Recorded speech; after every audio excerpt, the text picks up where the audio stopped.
સંભળાય એમ ચી બોલાવવું પડે। ભારત માતા કી જય, વંદે માતરમ। ખૂબ ખૂબ આભાર। આજે કમાટ કડીપાણીથી આબા ડુંગર અને કડીપાણીથી હાફેશ્વર આમ ત્રણ રસ્તાની કરોડો રૂપિયાની ગ્રાન્ટ એનો આજે અહીંયા શુભારંભ એટલે કે ભૂમિપૂજન આપણે ખાતમુહૂર્ત કર્યું। એવા પ્રસંગે અહીંયા ઉપસ્થિત આપણા સૌના લોકપ્રિય ધારાસભ્ય એવા ભાઈ શ્રી જયંતિભાઈ રાઠવાજી, સાથે જિલ્લા પંચાયતના ઉપપ્રમુખ એવા રણજીતભાઈ,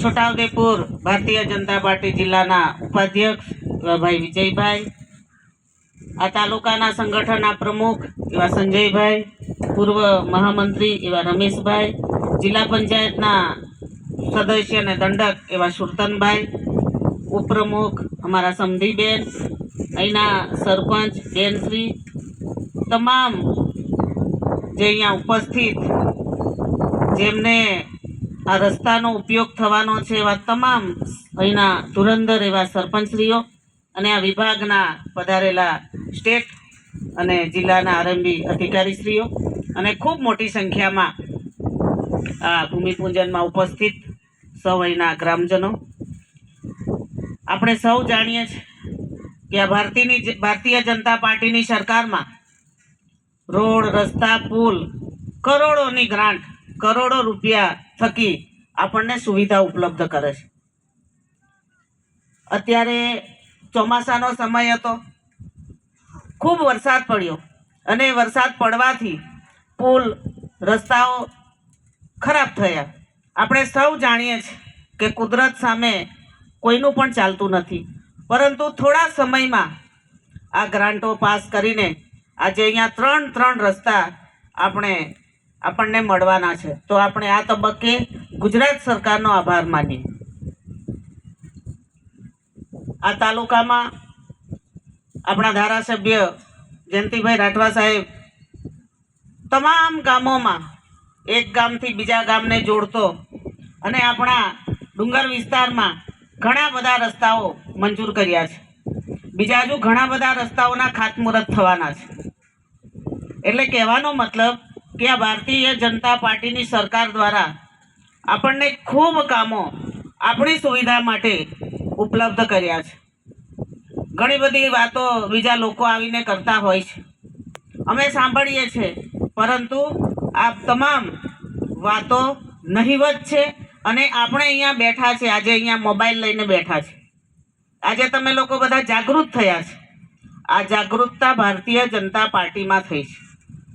અહીંયા અમે પહેલાં ફરતા હતા, રસ્તાના ઠેકાણા નહીં, કડીપાણીથી હાફેશ્વર જવું હોય તો કલાકો થઈ જતા હતા, પરંતુ ભારતીય જનતા પાર્ટીની સરકારમાં ડામર રસ્તા બન્યા છે, પીવાના પાણીની સુવિધા ઉપલબ્ધ થઈ છે, લાઇટની સુવિધા ઉપલબ્ધ થઈ છે અને આપણા ડુંગર વિસ્તારમાં જે ખેડૂતો છે એ સોલાર સિસ્ટમથી ખેતી કરતા થયા છે।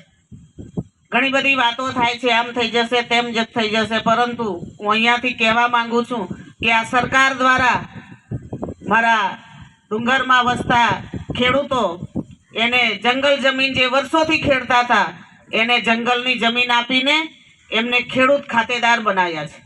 હમણાં ચોમાસામાં પાક આપણો નિષ્ફળ ગયો ત્યારે આ ગુજરાતની સરકારે આપણને હેક્ટરે 22,000 રૂપિયા આપીને આપણને મદદ કરી છે। ત્યારે બીજા ઘણા બધા આવીને અહીંયા વાતો કરતા હોય, પરંતુ આપણને જે જાગૃતતા આવી છે, તમને બધાને જે સુવિધા ઉપલબ્ધ થઈ છે તેના માટે આપણે ભારતીય જનતા પાર્ટીની સરકારનો આભાર માનવો જોઈએ। અમારી સરકારમાં જમીનો આપવાનું કામ કરે છે, કોઈની પાસે જમીનો લેવાનું કામ નથી કરતા। ઘણી બધી વાતો થઈ, આમ થવાના, ગામ ઉજાડવાના, ફલાણું ઢીકણું, પરંતુ એ વાત તદ્દન ખોટી છે। સામે તાલુકા પંચાયત અને જિલ્લા પંચાયતની ચૂંટણીઓ આવે છે। આ ચૂંટણીઓમાં આપણા આદિવાસી સમાજને ભરવા માટે અને મત લેવા માટેનું આ એક કાવતરું છે। કોઈ બહારથી ધારાસભ્ય આવે, કોઈ આવે, અહીંયા કામ કરવાના નથી। આપણા 56ની છાતીવાળા માન્ય ધારાસભ્ય જયંતિભાઈ રાઠવા એનું કામ કરવાના છે. બીજા કોઈની તાકાત નથી કે અહીંયા કોઈ કામ કરી જાય. એટલે આપણે સૌ સાથે મળીને આપણે ભારતીય જનતા પાર્ટી સાથે રહીએ અને એમની સરકારમાં જે આપણને કામ મળ્યું છે, આ રસ્તા બન્યા, તમને આયુષ્યમાન કાર્ડની સુવિધા મળી, હમણાં જે મતદાન સુધારણા કાર્યક્રમ હતો SIR, એનો પણ ઘણી જગ્યાએ વિરોધ થયો છે. આમાં આપણે આપણા બાપ દાદાઓનું પણ મરણ અમુક ટાઈમે થઈ ગયેલું છે, એના નામો પણ નીકળતા નહોતા, જેથી બૂથમાં મતદાનની ટકાવારી વધારે બોલાતી હતી. તો આ એક સુધારણાનો કાર્યક્રમ હતો. ત્યારે અફવા ફેલાવી કે આ બધું આપણને આપણું ચૂંટણી કાર્ડ કાઢવા માટે આ ફોર્મ ભરાવે છે. કોઈ ફોર્મ ના ભરતા, પરંતુ હું તમને અભિનંદન આપું કે તમે જાગૃત થયા અને જાગૃતતાથી તમે ફોર્મ ભર્યા અને તમે મતદાર યાદીમાં તમારા નામ આવી ગયા છે. હજુ પણ કોઈનું આગુ પાછું હોય તો સુધારવાની તક છે. એટલે કહેવાનો મતલબ કે આપણા દેશના યશસ્વી વડાપ્રધાન નરેન્દ્રભાઈ મોદી સાહેબે આપણા છેવાડાના વ્યક્તિ સુધીની સુવિધાઓ પહોંચાડે છે અને એ આપણું કંઈ ખોટું કરવાના નથી. માટે ભારતીય જનતા પાર્ટી સાથે રહો. આપણને સૌને સુખ અને સુવિધા આપી છે. માટે આગામી દિવસોમાં આપણે સૌ સાથે મળીને તાલુકા પંચાયત અને જિલ્લા પંચાયતોમાં સાથે મળીને જીતાડી અભ્યર્થના સાથે મારી વાત પૂરી કરું છું. ભારત માતા કી જય.